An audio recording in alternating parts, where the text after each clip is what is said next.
nosso canal Leis e Crimes. Nesse canal, a gente fala sobre crimes de repercussão e outras histórias interessantes. Meu nome é Adriana Gonçalves. Sejam todos bem-vindos. Antes de começar a nossa história de hoje, queria pedir para todo mundo se inscrever aqui no nosso canal, deixar seu like, nos seguir também nas nossas redes sociais que estão aparecendo aí. E fazer um comentário qualquer aí também para o YouTube entender que o vídeo é interessante para vocês. E vamos à história de hoje. A história de hoje é um pouco claustrofóbica, digamos assim, pelo menos pra mim é. Hoje eu passei um batom bem leve, gente. A história de John Edward Jones, ou John Jones, né? A gente chama de espeliotipo, uma pessoa que fica pesquisando cavernas, entrando em cavernas, assim, sabe? Então ele sempre foi muito de entrar em cavernas quando ele era criança, com o pai dele, o irmão dele que se chamava Josh. Então ele, o pai e o irmão iam muito nas cavernas e entravam nas cavernas e faziam aquelas expedições e entravam naqueles buracos. Para mim, uma coisa assim, impossível. Tipo, mas eu tenho fobia só de pensar em entrar numa caverna, gente. Ainda mais ficar entrando em buraco. Mas tudo bem. cada um tem gente que gosta, né? Mas enfim. Então eles ficavam entrando dentro da caverna. A caverna, ela tem a caverna. Vai aparecer o mapinha aí pra vocês. E ela tem várias entradinhas. Então, essa caverna que eles entraram, que eles iam muito, ele morava em Utah. Então, ele ia muito nessas cavernas que tinha em Utah. Ele visitava muitas essas cavernas quando ele era criança com o pai.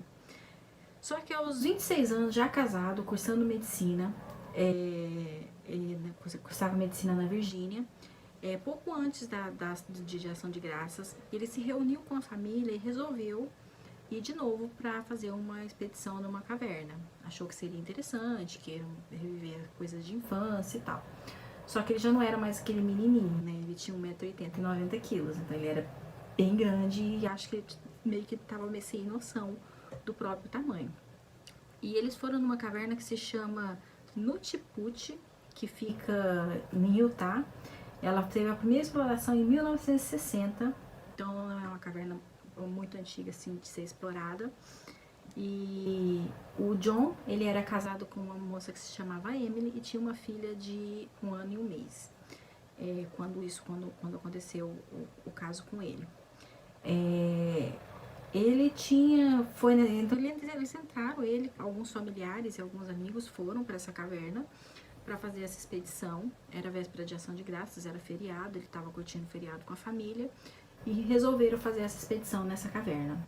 E chegando lá, eles se dividiram, cada um foi para um lugar, e ele foi para um lugar onde ele começou a entrar dentro dos buraquinhos, passagens bem pequenas, né? E ele começou a entrar, e ele estava procurando um lugar que se chamava Canal do Nascimento, que é um lugar que é bem estreito, que você passa e sai no outro lugar maior da caverna, né?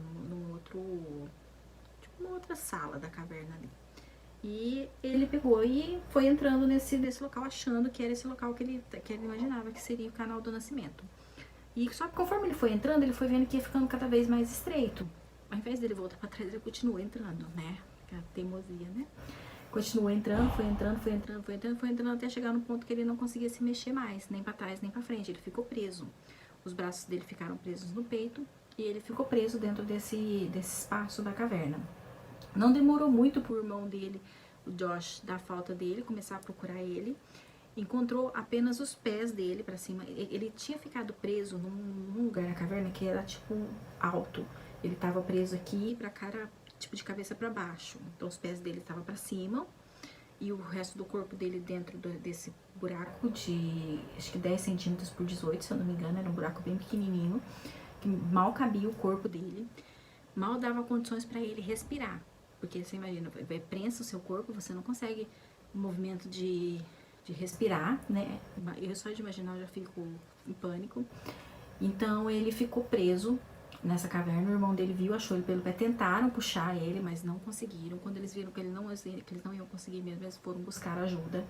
Veio muita ajuda, veio muito resgate, enfim, tentaram. Tentaram içar ele com uma corda, né, com rodanas e cordas, tem o desenho aí também que vai mostrar pra gente. Só que assim, não tinha como puxar ele de uma vez sem quebrar as pernas dele, que também seria desumano.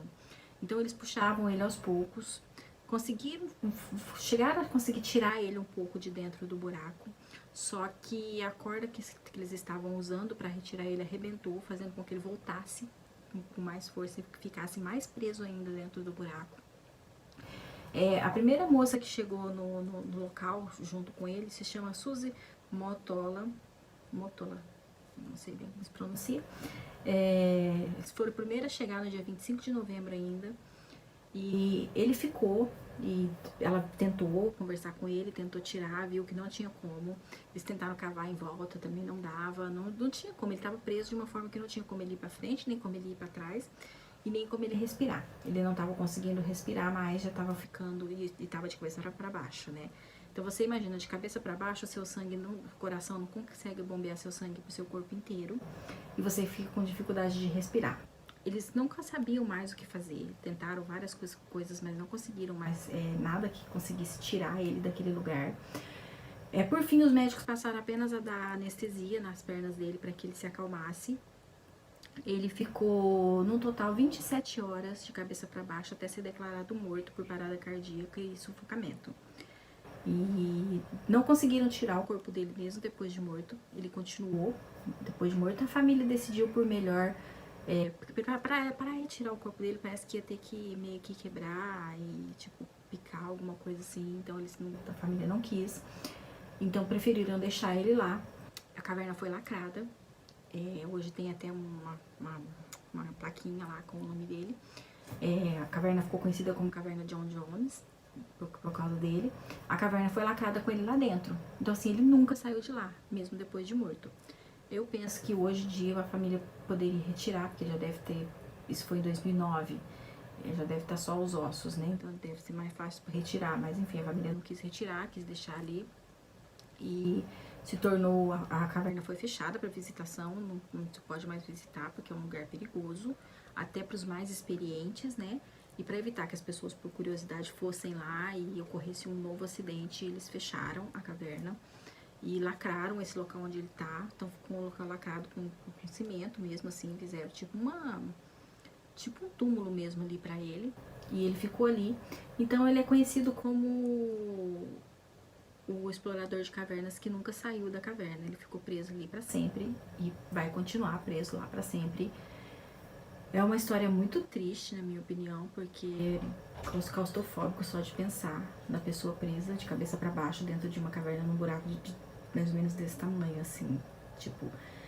na verdade, ele se enganou com o próprio tamanho. Ele estava acostumado a fazer isso quando ele era criança, e fazia muito tempo que ele não fazia isso. Então, quando ele foi fazer de novo, ele já estava adulto, ele já tinha 1,80 m, tinha 90 quilos. Então, uma criança entraria e sairia do lugar ali tranquilo, mas um adulto não. Então, acho que ele não pensou muito, por esse, como fazia tempo que ele não fazia e tal, meio desacostumado a fazer esse tipo de coisa, ele não pensou muito no tamanho dele, que ele poderia ficar preso ali, de repente. Talvez ele tenha realmente tido uma falha mesmo aí de memória e se esquecido e acabou ficando preso na caverna e eternamente. É uma história muito triste, aconteceu em Utah, nos Estados Unidos, e espero que vocês tenham gostado da história, apesar de ser uma história muito triste, e até o próximo vídeo.